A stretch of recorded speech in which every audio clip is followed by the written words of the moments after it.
How's it going, everyone? So today I'll be going over some tips to make your poses look better. First, I'm going to assume that you've already attempted to use gesture in your poses and maybe some exaggeration as well, but then as soon as you try to add the other forms on top, it just doesn't look right anymore. I'll try to give you a couple tips that might change your perspective on how the human body actually works. Here's a pose that I drew a couple years ago, and I think there is a little bit of gesture in this with this C curve, but as you can see, the rest of the body is drawn using these parallel lines. Or in other words, this body was drawn as if you're just stacking a bunch of Lego blocks on top of each other. Basically, the body was drawn without any consideration for how the different body parts would move when you're actually trying to do this pose. The first tip that I've got is something that people don't actively think about, and it's that different body parts can actually move independently from other body parts. I've got this 3D model here to help me show that. If I move the shoulders up, you can see that the rest of the torso doesn't really have to move. It just stays in the same spot, and I can do the same thing with the legs. The legs can move without the rest of the torso moving.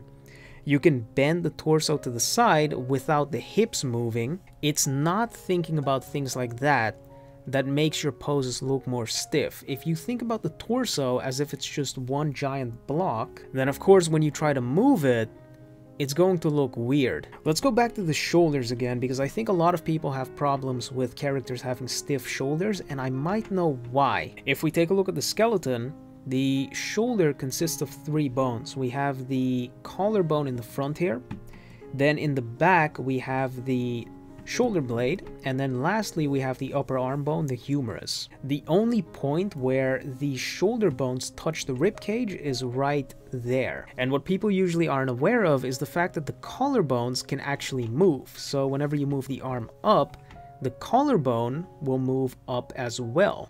And it can do this without the rest of the ribcage moving. So whenever we have a character that's lifting up their arm, instead of making sure that both shoulders are horizontally aligned, we're gonna have to change the position of this collarbone. It's going to be moving up, and then the shoulder is going to be higher up as well. Now you may be wondering, where on the human body are the points of articulation? And thankfully, there actually aren't that many. So if we take a look at the skeleton, starting with the skull is unable to move, except for the jaw, but that doesn't really count for posing.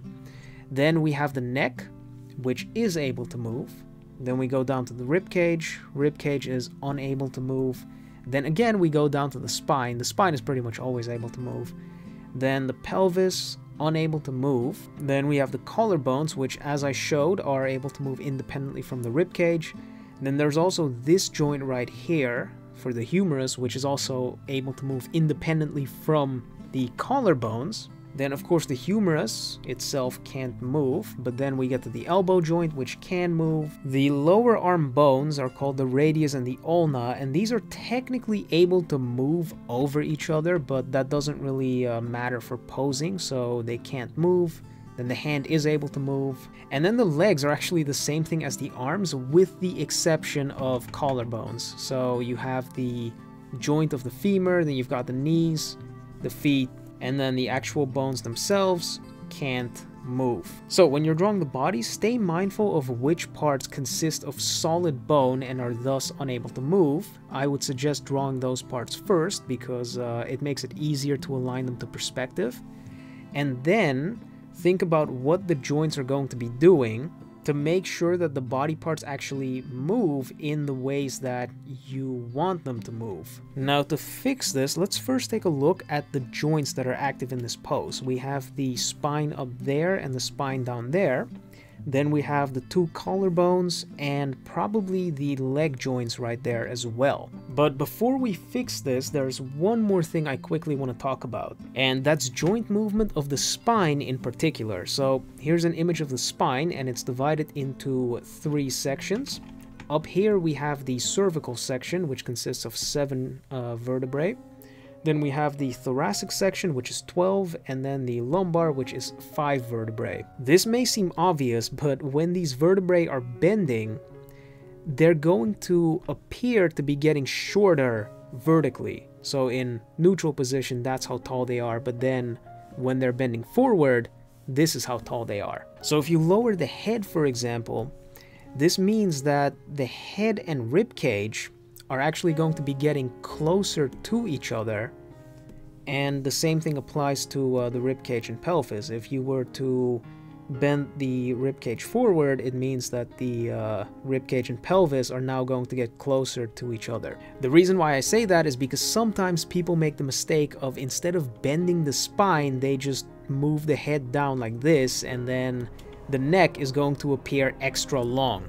Alright, so I finished my redraw, and the main things that were changed from this drawing to this drawing were the spine and the angles of the pelvis, rib cage, and head. For the spine, while there may have been an intention to have a gesture line go like that, if we look at the spine, it just kind of appears like it's straight, whereas in the second image, you can very clearly tell that there is a bend in the spine right around that area. That's really important because it allows us to move the rib cage and the pelvis separately, and as you can see, the rib cage is going that way, and then the pelvis is going this way, whereas in the original image, it appears like they're both just going that way. Also, the shoulder, this is a very subtle change, but instead of having the trapezius go down and then sharply transition to the deltoid like that, it's a much smoother transition now, and also the trapezius is a little higher up than it was in the original drawing.